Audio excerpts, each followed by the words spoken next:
If the dollar loses reserve status, gold could surpass $39,000. And it says, what if gold replaced the U.S. dollar as a reserve standard? In this paper, our emerging markets bond team values gold by matching central bank money liabilities to gold reserves, implying a $39,000 to $184,000 per ounce price target for gold.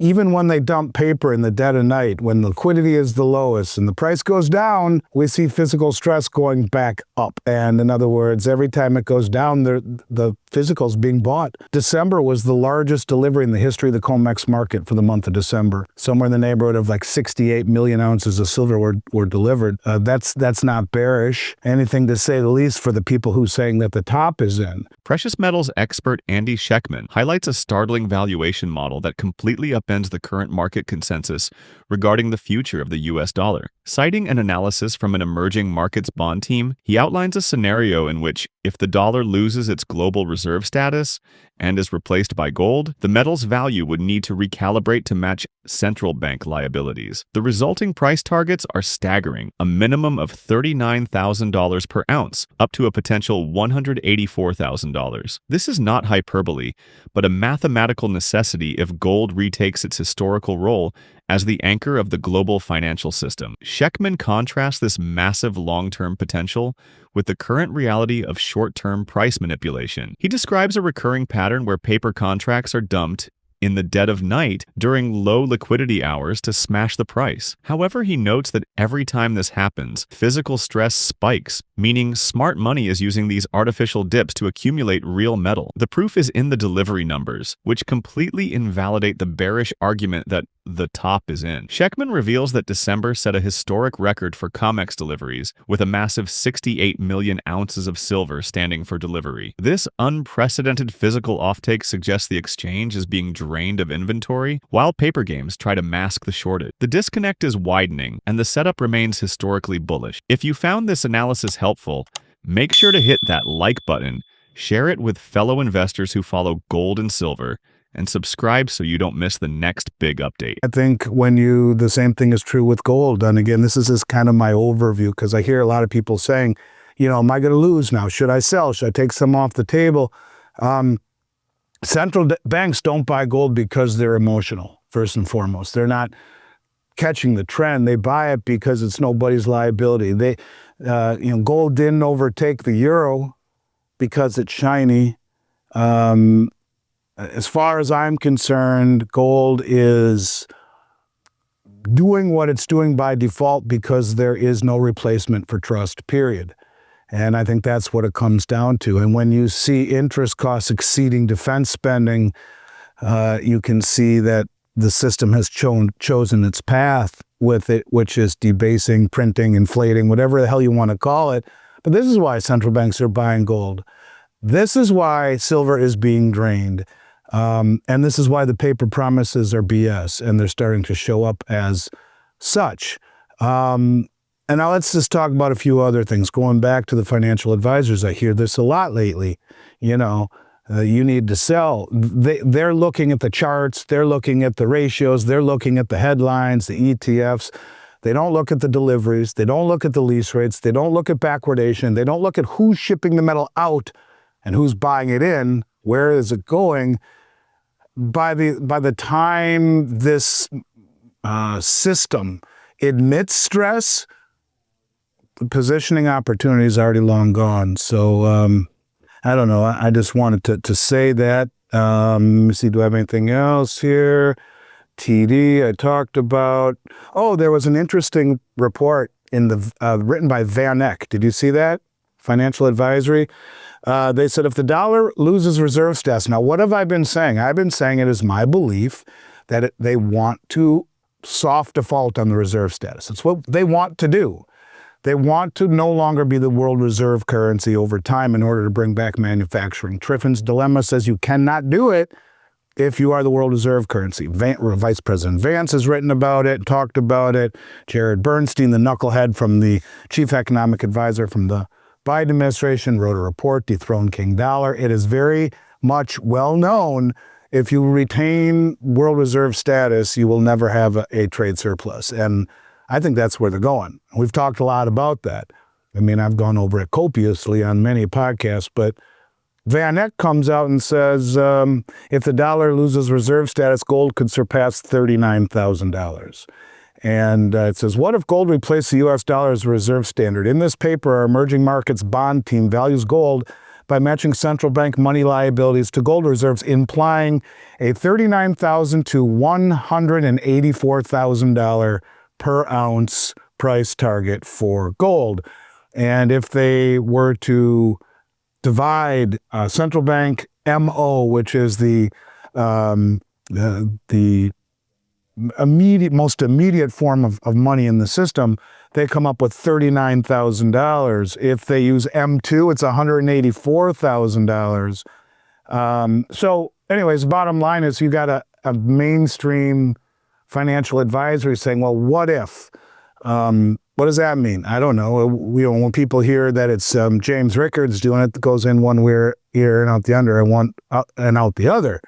I wonder what they'll say when Van Eck is doing it. Andy Schectman asserts that central banks are aggressively buying gold, not out of emotion, but because it is the only asset that is nobody's liability in a world where trust is evaporating. He argues that with interest payments now surpassing defense spending, the financial system has irreversibly chosen the path of debasement. Schectman challenges the advice of mainstream financial planners who focus on paper charts while ignoring the physical reality of drained exchanges, lease rates, and backwardation. He suggests a deeper geopolitical play. The U.S. may be intentionally orchestrating a soft default on the dollar's global reserve status to solve Triffin's dilemma and reshore manufacturing, a strategy hinted at by political figures like J.D. Vance. Crucially, Schectman points to a bombshell report from Van Eck that validates this thesis. The mainstream firm calculates that if gold were to replace the dollar as the reserve asset, the price would need to reset to $39,000 per ounce to back MO, or a staggering $184,000 to cover M2. He notes that while people ignore permabears, seeing a major institution model these astronomical numbers signals a massive paradigm shift. Let's get into the interview. I think, first of all, just try to strip the noise away. What we're watching in gold and silver, to me, if I could break it down easy, it just seems to me the ending of a paper-based pricing system that's colliding with a form of physical reality. And I can't see how this ends quietly. And, you can see also what's happening when people seem to think that these banks have unlimited power. And if you've been in this game long enough, it feels that way.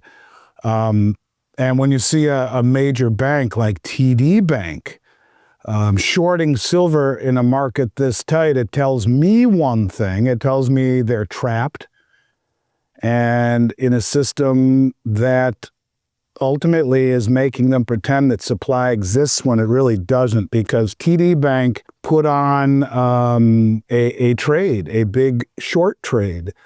And that short trade, in fact, it's very silly to short something that's backward dated like this is. In other words, you're shorting something and the traders are paying a premium to have it right now. To me, and something that was just classified a critical mineral, the only reason you'd be stupid enough to do that is because you have to. And the funny thing about it is that they sent out a report saying we think silver's going to like 45, and they just recently got stopped out at 92. In other words, they had stop losses put in place to get them out if it went the other way, and they lost a good amount. I don't know, a couple $100 million or something. I don't know what they lost. But that's not the point. The point is that they sent out a letter saying they thought it was going the other way. They got stopped out. This was forced buying, and this is how accidents start, because you're stupid as hell to short something naked in a market that is in backwardation. And I think that, you look at what we've seen along the way, how these banks that are somewhat trapped are trying to change things to get the price back down, but they can't do it again. Even when they dump paper in the dead of night, when liquidity is the lowest and the price goes down, we see physical stress going back up. And in other words, every time it goes down, the physical's being bought. December was the largest delivery in the history of the COMEX market for the month of December. somewhere in the neighborhood of like 68 million ounces of silver were delivered. That's not bearish, anything to say the least, for the people who saying that the top is in. And I think when you talk about all these people, the talking heads that tell you that the top is in, like TD Bank or the Jim Cramers, the part that these people miss is that even as the paper price fell, the lease rates exploded higher. To me, that's the tell. And when it costs more to borrow real silver, the market is screaming, we don't have enough metal. These lease rates are normally 1/4 or 0.5%, not 8 or 9%. When you put backwardation in, that seals the deal to me. That means don't promise me silver next month. I want it right now. And that only happens when trust breaks. And for all of the people out there who are being told that this is the top, this is just like 2011. 2011 was leverage and speculation, right? And you had traders that were speculating with leverage, and when they raised the margins, they all got kneecapped.